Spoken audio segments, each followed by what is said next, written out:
ધાનુકા કંપનીનું મોર્ટન મૂંડા માટે વાપરેલું છે, એમોનિયમ ખાતર સાથે મિક્સ કરીને નાખેલું છે.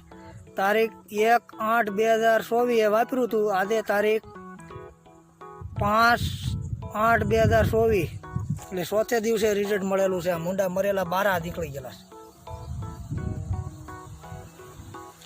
આ બધા મરેલા દેખાય છે.